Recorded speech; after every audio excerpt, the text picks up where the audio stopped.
Complete हो चुकी हैं। अब हम 5वीं यूनिट स्टार्ट करते हैं और इस 5वीं यूनिट में 2 टॉपिक पढ़ने हैं हमें। फर्स्ट टॉपिक हमारा होगा क्यूइंग मॉडल या क्यूइंग थ्योरी,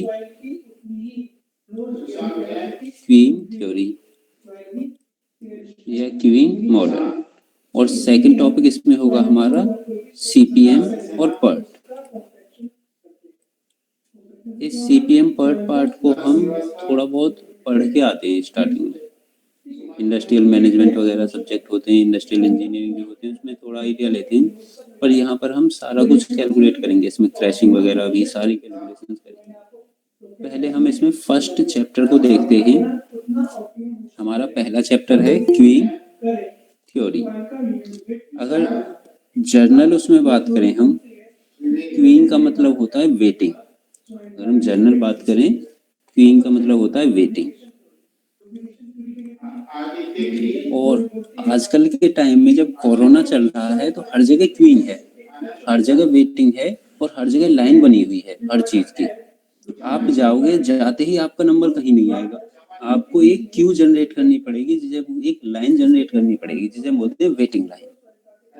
तो क्यूइंग थ्योरी को अगर हम स्टडी करें तो क्यूइंग सिस्टम एक ऐसा सिस्टम है जिसमें हमारे पास लोग आते हैं। अब लोग कहाँ से आ सकते हैं? या तो एक फाइनाइट हो सकता है या एक इनफाइनाइट हो सकता है। जैसे मैं अगर यहाँ के लिए बात कर रहा हूँ कैंपस के लिए, तो कैंपस में आने वाले लोग फाइनाइट हैं, क्योंकि हमें पता है हमारे यहाँ कौन कौन स्टूडेंट रजिस्टर्ड है। इस क्लास में एक फाइनाइट स्टूडेंट है कि इस क्लास में 55 या 60 स्टूडेंट ही आ सकते हैं। एक होता है इनफाइनाइट, जैसे कोई मार्केट हो गई, मार्केट वाले को तो नहीं पता भाई मेरे पास इसी कॉलोनी का कोई आएगा आदमी, या इसी सिटी का कोई आदमी आएगा, या इसी डिस्ट्रिक्ट का कोई आदमी आएगा, तो वो एक इनफाइनाइट पॉपुलेशन हो गई। तो कस्टमर्स का अराइवल कहाँ से? फाइनाइट या इनफाइनाइट पॉपुलेशन से। अब जब वो आए हैं, किसी काम के लिए आए होंगे वो, तो उन्हें हमें सर्विस प्रोवाइड करनी होती है, जिसमें लिए हमें कोई सर्वर चाहिए। जैसे आप लोगों ने ज्वाइन किया, आपको मैं पढ़ा रहा हूँ, मैं एक सर्विस प्रोवाइड कर रहा हूँ, तो मैं इस कॉलेज के लिए सर्वर हो गया। अब 3rd ईयर का स्टूडेंट होगा, 2nd ईयर का स्टूडेंट होगा, उसके लिए एक अलग सर्वर हो गया। तो हमारे पास सिंगल सर्वर भी हो सकता है, मल्टी सर्वर भी हो सकता है। जैसे हम कभी किसी छोटी सी दुकान पर जाते हैं, तो उस दुकान पर एक दुकानदार बैठा होता है बस, तो वो एक सिंगल सर्वर है। और अगर हम उसी की जगह एक मॉल में चले जाएं, जहां पर बहुत सारे काउंटर बने होते हैं, तो उसे बोल देते हैं सेवरल सर्वर। सिंगल सर्वर या सेवरल सर्वर। क्यू दोनों जगह जनरेट हो सकती है, वेटिंग लाइन दोनों जगह हो सकती है। तो अगर इसकी हम डेफिनेशन को वैसे पढ़ना चाहें, a flow of customers from finite या infinite population towards the service facility form a queue. और क्यू के क्या बोलते हैं? Waiting line. अब क्यू क्यों जनरेट हो सकती है? On account of lack of capability of to serve. ऐसा भी हो सकता है कि जितने टाइम में आप सर्विस दे रहे हो उतने टाइम में ही कस्टमर आ रहा है, बट बहुत से लोग इतने लेजी हो जाते हैं वो कि सर्व प्रॉपर नहीं कर पाते हैं, तो लैक ऑफ कैपेबिलिटी हो सकती है।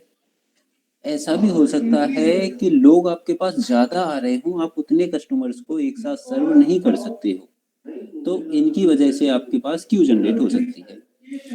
Them at A time in the absence of perfect balance between the service facility and the customer waiting line is required either for the service facility or for the customer's arrival। तो नीचे एक diagram बनाया है, ये diagram है, population आ रही है, यहाँ से हो गया अराइवल ऑफ द कस्टमर्स। अब अराइवल के बाद आपके पास सिंगल सर्वर है, मल्टी सर्वर है, वो एक अलग चीज है। तो यहाँ पर हमने मल्टी सर्वर लिए, 1 2 3 अलग अलग सर्वर हैं, मल्टीपल सर्वर हो गए। एस का मतलब हो गया सेवरल सर्वर, यहाँ जो एस बना हुआ है सेवरल सर्वर।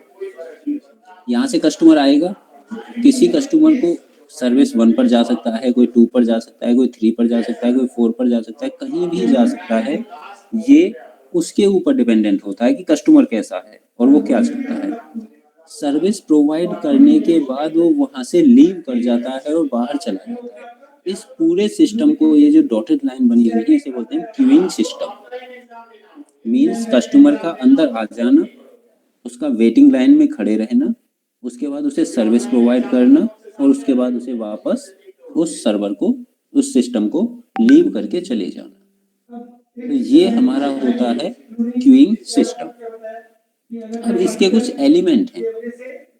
अगर हम क्यूइंग सिस्टम की बात करें तो क्यूइंग सिस्टम में सबसे पहला एलिमेंट है हमारा अराइवल रेट, इनपुट और अराइवल रेट। इसका क्या मतलब है कि किसी पर्टिकुलर टाइम इंटरवल में कितने कस्टमर उस सिस्टम के अंदर एंटर हो रहे हैं। बट यहाँ पर मेन चीज क्या है, किसी पर्टिकुलर टाइम पर। हम वो टाइम पर मिनट कह सकते हैं, हम वो टाइम पर आवर कह सकते हैं, हम वो टाइम पर डे कह सकते हैं, बट वो टाइम स्पेसिफाई होगा।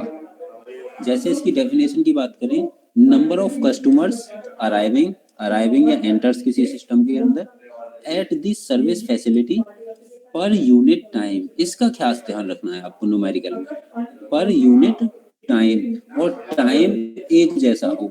ऐसा ना हो कोई टाइम ले रहे हैं हम पर मिनट में और दूसरा टाइम हम ले रहे हैं पर आवर में, ऐसा नहीं हो सकता। पर यूनिट टाइम में जितने कस्टमर उस सर्विस स्टेशन के अंदर आते हैं उन्हें हम बोलते हैं अराइवल रेट या इनपुट रेट, और इसे हम लैम्डा से डिनोट करते हैं। अराइवल क्या होगा हमारा, लैम्डा। लैम्डा। अब अराइव तो हो गया है, कस्टमर आ गया, अब उसे सर्विस भी देनी है हमें, जिसे बोलते हैं आउटपुट। अराइवल को क्या बोला था हमने, इनपुट, और सर्विस को हम बोलेंगे आउटपुट या डिपार्चर रेट। नेक्स्ट है इसमें सर्विस डिसिप्लिन या क्यू डिसिप्लिन। अब एक हो गया अराइवल रेट, कस्टमर कितने टाइम इंटरवल में आ रहा है। सेकंड हो गया सर्विस रेट, हम उसे कितने टाइम में सर्विस दे रहे हैं। और तीसरा हो गया सर्विस डिसिप्लिन, सर्विस कैसे दे रहे हैं। तो इसके अलग अलग टाइप के डिसिप्लिन हैं। तो मोस्ट कॉमनली यूज होने वाले कुछ मैंने यहाँ लिखे हुए हैं। सबसे पहला है FCFS। मोस्टली जगह यही यूज होता है, फर्स्ट कम फर्स्ट सर्व। जो कस्टमर सबसे पहले आया, सबसे पहले उसी कस्टमर को सर्व किया जाएगा। जैसे नॉर्मल जगह होता है, जैसे आप रेलवे स्टेशन गए, टिकट काउंटर, लोकल टिकट लेने गए, वहाँ मल्टीपल सर्वर होते हैं। आप जाके किसी एक लाइन में लग जाते हो और जैसे जैसे जो आया होता है उसी हिसाब से हमारा सीक्वेंस आता रहता है। फर्स्ट इन फर्स्ट आउट, ये भी वही है, जो पहले आएगा वही पहले बाहर जाएगा। एक है last in first out, LIFO। जो सबसे लास्ट में आया है वही सबसे पहले जाएगा।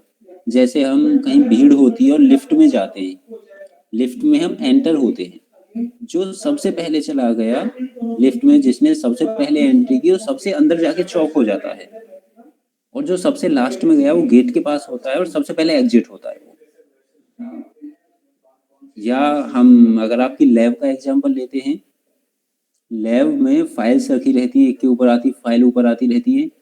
कभी फैकल्टी अगर ऊपर से स्टार्ट करता है, जो फाइल सबसे लास्ट में आई है सबसे पहले उसे इवेल्युएट किया जाता है। तो ये जो सबसे लास्ट में आता है उसे पहले सर्व करते हैं। नेक्स्ट है उसमें select for service in random order. ये रैंडम ऑर्डर के बेस पर है कि जब जिसका मन होगा तब वो आके सर्व हो जाएगा। जैसे एक एग्जांपल देखें हम उसका, भंडारे का। भंडारा होता है, लंगर होता है, उसमें कुछ डिस्ट्रीब्यूट किया जाता है, पूड़ी कचौड़ी जो भी डिस्ट्रीब्यूट किया जा रहा है, वो बहुत सारी भीड़ होती है, उसमें सब अपना अपना हाथ बढ़ाए रहते हैं। अब जिसकी किस्मत अच्छी होती है उसे वो सबसे पहले मिल जाता है। हो सकता है कोई सबसे लास्ट में आया हो, उसने हाथ बढ़ाया हो सकता है जो दे रहा है सबसे पहले उसी के हाथ रख दिया हो। तो ये रैंडम ऑर्डर हो गया कि इसका कुछ सीक्वेंस नहीं है, कभी भी किसी का भी नंबर आ सकता है। बट हम मोस्टली जो यूज करते हैं फर्स्ट वाला करते हैं, जो पहले आएगा उसे हम पहले सर्व करेंगे, फर्स्ट कम फर्स्ट सर्व। अब सर्विस डिसिप्लिन के बाद हो गए हमारे सर्विस चैनल। सर्विस चैनल मैंने पहले भी आपको बताए थे। सर्विस चैनल का मतलब है आपके पास कितने चैनल अवेलेबल हैं कस्टमर को सर्व करने के लिए। अगर सिर्फ एक सर्वर है तो उसे हम बोलेंगे सिंगल सर्वर मॉडल, एक सर्वर होने पर। और अगर आपके पास एक से ज्यादा सर्वर हैं उसे बोलेंगे multi server model, single server और मल्टी सर्वर। इसके बाद है कस्टमर बिहेवियर, सबसे इंपॉर्टेंट चीज कि जिसे सर्व करना है, जो हमारे पास आया है किसी पर्टिकुलर टास्क के लिए, उसका बिहेवियर कैसा है। अलग अलग टाइप के कस्टमर आते हैं हर जगह, क्योंकि इस दुनिया में अलग अलग टाइप के लोग हैं। जब अलग अलग टाइप के लोग हैं वही हमारे लिए कस्टमर हैं। तो सब अलग अलग टाइप के होते हैं, कुछ अच्छे होते हैं, कुछ बुरे होते हैं, कुछ नॉटी होते हैं, कुछ अलग अलग टाइप के होते हैं। तो उनमें से कुछ पर्टिकुलर क्लासिफिकेशन उनके यहाँ दिए हुए हैं। सबसे पहला है वॉकिंग। कस्टमर आया, आके उसने क्यू को ज्वाइन किया, मीन्स क्यू का मतलब हो गया लाइन को ज्वाइन किया।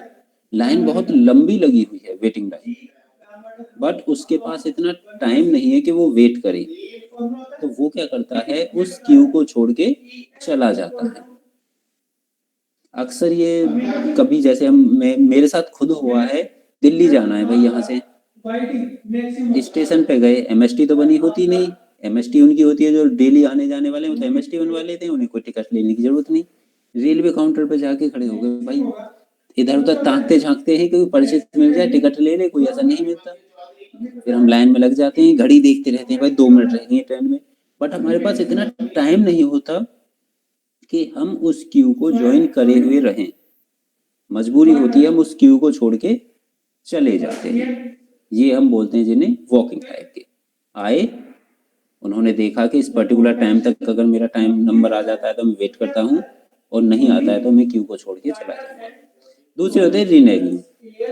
रिनेगिंग में क्या होता है, कस्टमर आया, उसने क्यू को ज्वाइन किया, पर वो ऐसा है कि मुझे भाई इंतजार करने की आदत नहीं है, मुझे नंबर तो तुरंत आना चाहिए, मैं गया हूँ मेरा नंबर आना चाहिए। उसके अंदर कोई पेशेंट नहीं है, ड्यू टू इम्पेशेंट वो उस क्यू को छोड़ के चला जाता है। पहला वाला क्यों गया था, क्योंकि उसके पास टाइम नहीं था कि वो वेट कर पाए। दूसरा वाला क्यों गया, अपने व्यवहार की वजह से कि मैं वेट नहीं कर पाऊंगा, मैं जा रहा हूँ। तीसरा है प्रायोरिटी, जैसे हम आजकल सीनियर सिटीजन को देते हैं। प्रायोरिटी बेसिस पर ही कुछ कस्टमर्स होते हैं कि कस्टमर आया, उसके बाद हम ये नहीं देखेंगे किससे पहले आया या किसके बाद आया, हम उसे प्रायोरिटी देंगे अदर कस्टमर्स के रेस्पेक्ट में। अदर कस्टमर हमारे पास हैं बट एक सीनियर सिटीजन है, वो आए हैं, तो हम उन्हें प्रायोरिटी पर रखेंगे। तो तीसरे टाइप के कस्टमर हो गए हमारे प्रायोरिटी बेसिस के। फोर्थ टाइप के जॉकिंग, जो सबसे ज्यादा आजकल पाए जाते हैं, सबसे ज्यादा। कि आप जाते हो कहीं भी, वहां जाके आपने लाइन में लग गए, ट्रैफिक में ही ले लो, आजकल ट्रैफिक बहुत मिलता है। हम ट्रैफिक में चल रहे हैं और एक रोड पर 4 लाइन बनी हुई हैं, हम अपनी लाइन में गाड़ी लेके आराम से चले जा रहे हैं। हमारे दिमाग में यही चलता है हमेशा, यार वो लाइन तो बड़ी तेज जा रही है हमसे, वो साइड वाली, हमारी गाड़ी पीछे रहेगी, उनकी गाड़ी आगे चली गई। हमारे बराबर में पहले ये एक्सयूवी वाला था, अब तो ये बहुत आगे चला गया। तो ये क्या होते हैं, जॉकिंग टाइप के होते हैं। वो उस लाइन से हटा के दूसरी वाले में जाएंगे, पीछे वाले चाहे कितनी परेशान हो। तो ये जो कस्टमर होते हैं जॉकिंग टाइप के होते हैं, जो एक दूसरे की तरफ लाइन बदलते रहते हैं। कभी इस लाइन में फिर सोचते हैं ये वाली लाइन ज्यादा तेज चली, उसमें पहुंच जाते हैं, कभी चौथी लाइन में पहुंच जाएंगे। तो इधर उधर सफरिंग करते रहते हैं। First line, second line, third line, उन्हें बोलते हैं जॉकिंग टाइप। और ये चारों डेफिनेशन यूनिवर्सिटी में थ्योरी में अक्सर पूछी जाती है कस्टमर बिहेवियर के नाम पर, इन्हें याद रखना आप लोग। अब उसके बाद आता है ट्रांजिएंट एंड स्टडी स्टेट। जो टाइम डिपेंडेंट होता है, जो सिस्टम टाइम डिपेंडेंट होता है, हम उसे बोलते हैं ट्रांजिएंट स्टेट। और जो टाइम इंडिपेंडेंट होता है हम उसे बोलते हैं स्टडी स्टैटिक स्टेट। अब फैक्टर आता है ट्रैफिक इंटेंसिटी या यूटिलाइजेशन फैक्टर। सिर्फ इसी पर सारे न्यूमेरिकल डिपेंडेंट हैं, एक इसी फॉर्मूले पर, मीन्स एक इसी फैक्टर पर। हमने अब से पहले दो टर्म पढ़ी हैं, एक था अराइवल रेट जिसे डिनोट किया था लैम्डा से, एक था सर्विस रेट जिसे डिनोट किया था म्यू से। ये था अराइवल का और ये था सर्विस का। तीसरा आता है यहाँ पर ट्रैफिक इंटेंसिटी या यूटिलाइजेशन फैक्टर। इसे रिप्रेजेंट करते हैं हम रो से। Rho, it is the ratio of mean arrival rate to the mean service rate. Mean arrival rate और मीन सर्विस रेट का जो रेशो होगा उसे हम बोलते हैं यूटिलाइजेशन फैक्टर, और rho is equal to lambda upon mu. और सारे फॉर्मूले जो भी हमारे यहाँ से आएंगे वो लैम्डा की टर्म में आएंगे। तो सबसे पहले तो न्यूमेरिकल में हमें लैम्डा को फाइंड आउट करना होगा, उसके बाद म्यू को, और उसके बाद रो कैलकुलेट करना होगा। तो ये तीन फैक्टर हमारे लिए सबसे ज्यादा इम्पोर्टेंट रहेंगे न्यूमेरिकल पॉइंट ऑफ व्यू से।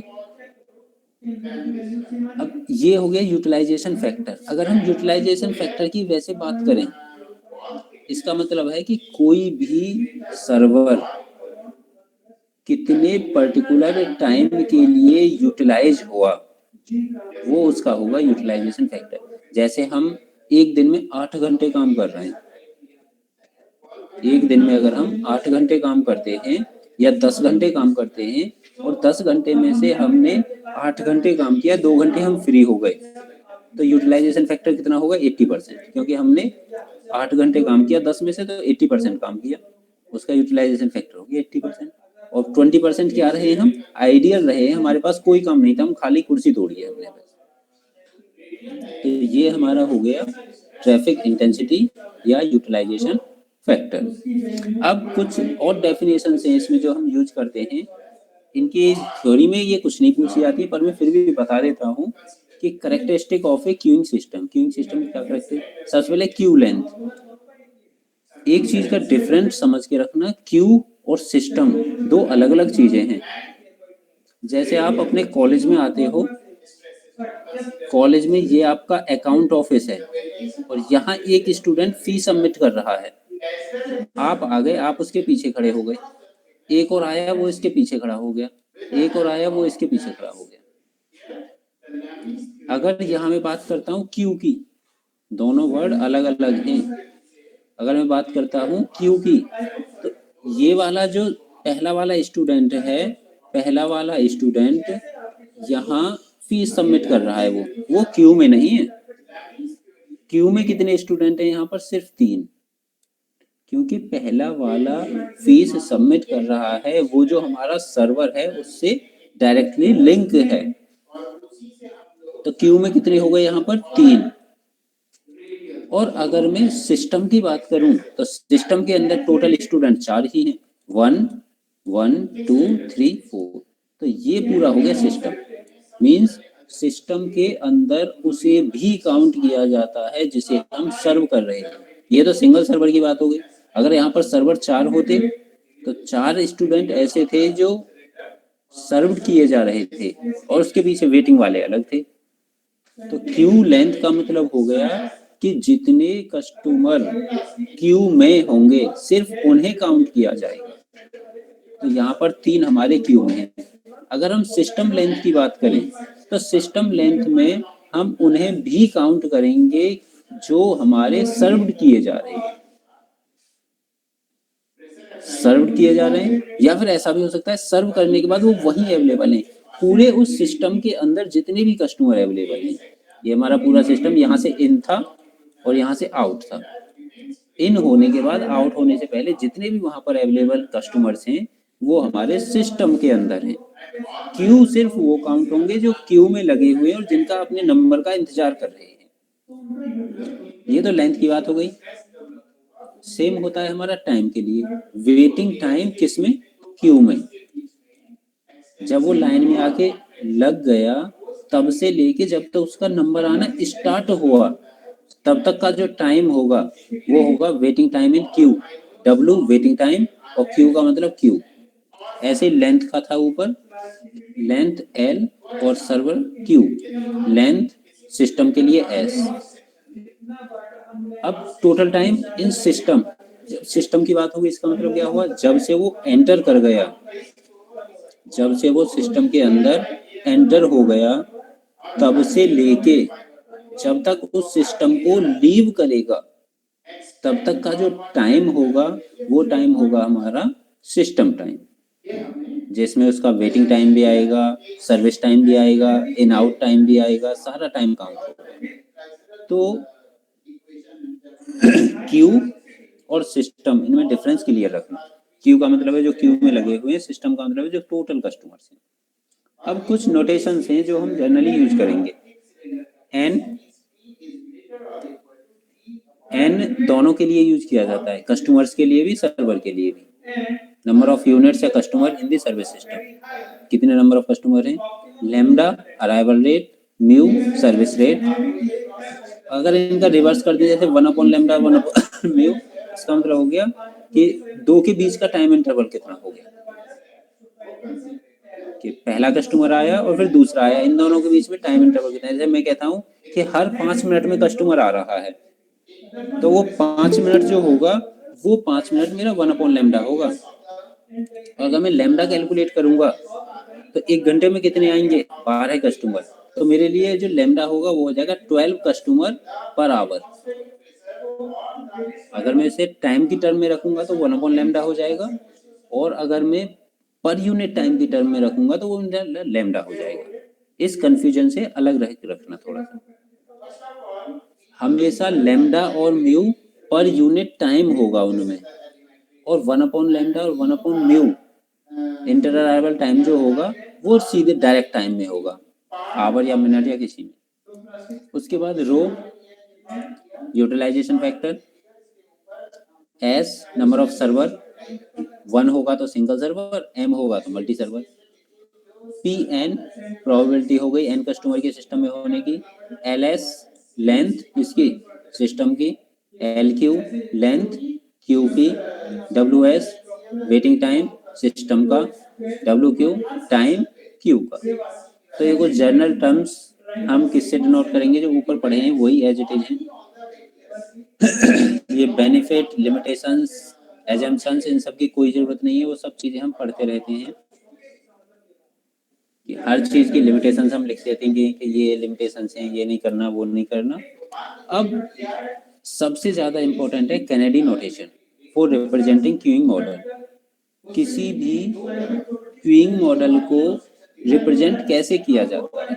मैंने आपके सामने कोई एक नाम लिख दिया, MMIFIF और कुछ भी, तुम कैसे बता पाओगे कि कौन सा क्यूइंग मॉडल है। तो उसका एक प्रॉपर रिप्रेजेंटेशन है। तो जो हम रिप्रेजेंटेशन करते हैं वो ये है, A/B/C सेमीकोलन D/E/F। अब ABCDEF ये हैं क्या, इन्हें देखना पड़ेगा। सबसे पहला हमारा ए हमारा होता है अराइवल रेट, अराइवल और इंटर अराइवल डिस्ट्रीब्यूशन, कि अराइवल कैसा है, फाइनाइट है, इनफाइनाइट है, डेफिनेट है, नॉन डेफिनेट है, किस टाइप का अराइवल है, ये हमारा ए होता है। अब इनके हम आगे भी पढ़ेंगे किस किस टाइप के अराइवल हो सकते हैं। दूसरा है हमारा बी हमारा होता है सर्विस रेट, डिपार्चर या सर्विस टाइम डिस्ट्रीब्यूशन। पहला वाला अराइवल, दूसरा वाला service. C number of parallel service channel in the system. C denote करता है कि कितने सर्वर हैं हमारे पास, सर्विस चैनल कितने हैं। सबसे पहले कस्टमर आया, सर्विस रेट हो गई और कितने सर्वर हैं, पहला वाला क्लियर हो गया ABC, arrival rate, service rate और नंबर ऑफ सर्वर्स। अब आगे चलते हैं DEF। डी जो होता है हमारा वो होता है सर्विस डिसिप्लिन। सर्विस डिसिप्लिन क्या है, हमने ऊपर पढ़ी definition, first come first out, first come last out, select in random order, इस टाइप से कुछ भी हो सकता है ये डी। तो डी हमारा रिप्रेजेंट क्या करता है, service discipline. E, maximum number of customers allowed in the system. E, कहीं कहीं ऐसा होता है कि हम एक लिमिटिंग गैदरिंग को ही बुलाते हैं, जैसे हम कोई शादी हो, फंक्शन हो या कॉलेज हो, हम एक लिमिटिंग गैदरिंग को ही बुलाते हैं कि इतने लोग ही आएंगे, तो वो तो एक फाइनाइट चीज हो गई। और कहीं कहीं ऐसा होता है कि हम इनफाइनाइट गैदरिंग को बुला सकते हैं। तो किसी भी सिस्टम के अंदर कितने नंबर ऑफ कस्टमर्स अलाउड हैं, वो यहाँ रिप्रेजेंट करता है हमारा ई। जैसे कोई पॉलिटिकल लीडर आ रहा है, भाई घंटाघर रामलीला ग्राउंड में आया वो, तो उसमें तो कोई लिमिट नहीं है, जिसका मन करेगा वो जाएगा, जिसका नहीं करेगा वो जाएगा। उसकी लिमिटेशन क्या हो गई, इनफाइनाइट है, कितने भी जा सकते हैं। कुछ छत पे बैठ के देखते हैं रामलीला, इस बार तो नहीं हो रही, हुई थी तो कोई छत पे बैठ के देख रहा है, कोई बाहर से देख रहा है, कोई रावण के ऊपर ही जाके बैठ रहा है, तो वो अलग अलग चीजें थी। तो फाइनाइट या इनफाइनाइट कैसा भी हो सकता है ये, कितने सिस्टम के अंदर कस्टमर्स अलाउड हैं। एफ, कॉलिंग सोर्स और population. Calling population, calling population बुला कहाँ से रहे हैं हम। जैसे अगर मैं कॉलेज के लिए बात करूं, मेरे लिए एक फाइनाइट सोर्स है कि मैं फाइनाइट कस्टमर्स को ही बुला सकता हूं, और उन फाइनाइट में कौन होंगे, वो कॉलिंग पॉपुलेशन है, कि जो यहाँ पर रजिस्टर्ड स्टूडेंट हैं वो मेरे कॉलिंग पॉपुलेशन है। अब इन्हें हम पहचानेंगे कैसे, नाम कैसे देंगे, उसके लिए नीचे लिखे हुए हैं सिंबल ए और बी के लिए हम एम और ई के यूज करते हैं। जहां एम लिखा हुआ है इसका मतलब है Poisson arrival and exponential inter arrival. अगर एम लिखा हुआ है इसका मतलब है पॉइजन अराइवल या एक्सपोनेंशियल इंटर अराइवल और डिपार्चर। ई के, अगर ई के लिखा हुआ है तो वो होगा गामा इंटर अराइवल, नाम है ये। अगर कहीं लिख के आए एम स्लैश एम, तो इसका मतलब क्या हो गया, पॉइजन अराइवल और पॉइजन सर्विस रे। ई के लिखा गया इसका मतलब गामा इंटर अराइवल। अब सी लेटर है, सी लेटर के लिए आपको 1 और एस लिखा आएगा। अगर इसके बाद लिख दिया मैंने 1, इसका मतलब क्या हुआ, सिंगल सर्वर। मैंने लिख दिया M M S, Poisson arrival exponential server और मल्टी सर्वर। जहां एस होगा उसका मतलब हो गया मल्टी सर्वर। अब डी की बात करें, एफ सी एफ ओ जो हमने पहले पढ़े थे, first come first out, L C F O last come first out, S I R O select in random order, ये कुछ भी लिखा हो सकता है। और ई और एफ इन दोनों के लिए एन और इनफाइनाइट। अगर जहाँ एन लिखा हुआ है इसका मतलब है फाइनाइट, जो हमारे कस्टमर अलाउड हैं वो फाइनाइट कस्टमर अलाउड हैं। और अगर इनफाइनाइट लिखा हुआ है, इनफाइनाइट कस्टमर अलाउड है। जैसे एग्जांपल लिख दिया मैंने M slash 1 I semicolon F I F O infinite, इतना भी लिखा जाता है कभी कभी, या ये ऐसा भी लिखा जाता है एम स्लैश एम आई, पहले 3 तो फिक्स हैं, infinite F I F O. यहाँ तुम्हारे तुमने ऊपर देखा होगा तो थे सी, तो वहीं आगे डी ई और एफ। तो मोस्टली इन तीनों की जगह सिर्फ 2 ही यूज करते हैं, डी और ई, क्योंकि ई और एफ सेम रिप्रेजेंटेशन है कि पॉपुलेशन फाइनाइट है या इनफाइनाइट है, और जो सिस्टम की लिमिट है मैक्सिमम लिमिट वो फाइनाइट है या इनफाइनाइट है। तो डी ई को हम एक साथ करके या तो एन या इनफाइनाइट कुछ भी कर देते हैं, और इनके सीक्वेंस को भी हम शिफ्ट कर सकते हैं। एफ आई एफ ओ यहाँ ऊपर मैंने पहले लिखा था, यहाँ पहले एफ आई एफ और इनफाइनाइट है, इसे हम ऐसे भी लिख सकते हैं इनफाइनाइट एफ आई एफ, इससे कोई फर्क नहीं पड़ेगा। तो यहाँ 6 की जगह हम कितने वर्ड लिख रहे हैं, सिर्फ 5। पहला वाला arrival, service, number of servers, discipline क्या यूज कर रहे हैं, कॉलिंग पॉपुलेशन क्या है, तो ये हमें याद रखने होंगे। अब इनके बेस पर हमारे डिफरेंट डिफरेंट टाइप के मॉडल्स होते हैं। हमें यहाँ पर टोटल 4 मॉडल की स्टडी करनी है और इन 4 मॉडल के अलग अलग फॉर्मूले हैं। हर एक मॉडल के लिए फॉर्मूला अलग है। अगर आपको फॉर्मूला याद है, वो आपको याद ही करने होंगे। अगर आपको फॉर्मूला याद है तो न्यूमेरिकल को सॉल्व करने में 1 या 2 मिनट लगेगी। इसके ऐसे न्यूमेरिकल आते हैं जो आपका टाइम इतना बचा देते हैं, इतना बचा देते हैं कि बहुत ज़्यादा। क्योंकि टिपिकल से टिपिकल भी न्यूमेरिकल होगा तो उसे सॉल्व करने में 2 मिनट लगेंगे बस, या 3 मिनट लग जाएंगे, बशर्ते आपको फॉर्मूले याद हों। अगर आपको फॉर्मूले नहीं याद तो आप कुछ भी कर लो, उसे सॉल्व ही नहीं कर सकते। इसके न्यूमेरिकल जो हम एलपीपी या ट्रांसपोर्टेशन में टाइम ज़्यादा लगाते हैं न्यूमेरिकल को सॉल्व करने के लिए, उसको ये कंपनसेट कर देते हैं, क्योंकि इसे सॉल्व करने में कोई टाइम नहीं लगता, बहुत जल्दी सॉल्व हो जाते हैं। बस हमें क्या करना है, फॉर्मूला याद होना ज़रूरी है। बाकी जो मॉडल्स होंगे उन्हें हम न्यूमेरिकल के साथ साथ ही करेंगे। जैसे पहले मॉडल का सारे फॉर्मूले बताए, उसी के बेस पर ही न्यूमेरिकल करेंगे। तो थ्योरी में हम यहीं तक पढ़ेंगे, मॉडल्स को हम न्यूमेरिकल के साथ साथ करेंगे। और हमें सबसे ज़्यादा इन चारों में से फर्स्ट मॉडल पर ध्यान देना है, क्योंकि न्यूमेरिकल ज़्यादातर पहले ही मॉडल पर आते हैं। तो अब हम उसे नेक्स्ट लेक्चर में स्टडी करेंगे, इसे हम यहीं तक छोड़ देते हैं।